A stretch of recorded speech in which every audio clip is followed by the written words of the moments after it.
Димаш Құдайбергеннің Stranger концерттік жобасына арналған деректі фильмнің трейлері жайлы нақты жариялау уақыты ресми түрде толық нақтыланбаған. Алайда бұған дейін мәліметтерге сүйенсек, әншінің Stranger атты үлкен концерті негізінде түсірілген музыкалық фильм кинотеатрларда 25 мамырда көрсетілімге шыққаны белгілі. Сол кезеңде жобаның премьерасына байланысты тизерлік материалдар мен қысқа промо видеолар біртіндеп жарияланған. Жалпы алғанда бұл жоба тек концерт жазбасы ғана емес, сахна сыртындағы сәттерді, дайындық барысын және шоудың атмосферасын қамтитын деректі музыкалық форматта ұсынылған. Сондықтан трейлердің шығуы да көбіне прокат алдындағы немесе халықаралық көрсетілім кестесіне қарай реттеліп отырады. Қазіргі таңда ресми дерек көздерде жеке толық трейлердің нақты күні көрсетілмеген. Сол себепті жанкүйерлерге ресми парақшалар мен продюсерлік топтың хабарламаларын бақылап отырудан басқа нақты уақыт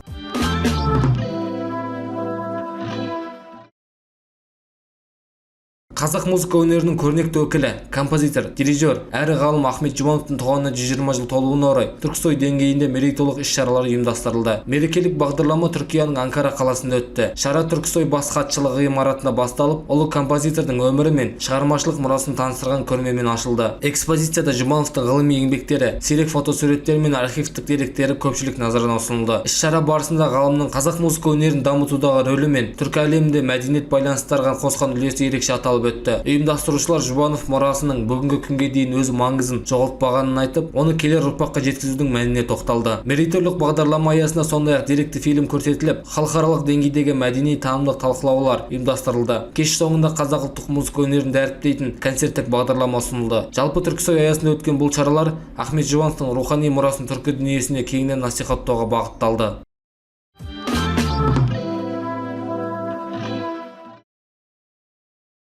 Қазақстанда отандық кино өндірісті дамыту және креативті индустрияны қолдау бағытында жаңа қадамдар жасалып жатыр. Соның нәтижесінде отандық фильмдердің халықаралық нарыққа шығуы мүмкіндіктері арта түспек. Жаңа келісімдер мен меморандумдар кино өндірісі мен шығармашылық салалардағы бірлескен жобаларды дамытуға бағытталған. Бұл бастамалар инвестиция тарту, отандық кино жобалардың бәсекеге қабілетін күшейту және оларды шетелдік нарыққа бейімдеу мәселелерін қамтиды. Сондай-ақ сала мамандарының пікірінше халықаралық серіктестік орнату фильмдердің сапасын арттырып қана қоймай, оларды түрлі кинофестиваль мен нарықтарға шығаруға жол ашады. Бұл өз кезегінде Қазақстандық кинематографияның танымалдығын күшейтуге ықпал етпек. Жалпы алғанда креативті индустрияны қолдауға бағытталған мұндай қадамдар отандық киноның жаңа деңгейге көтерілуіне және әлемдік нарықтағы орнын нығайтуға мүмкіндік береді.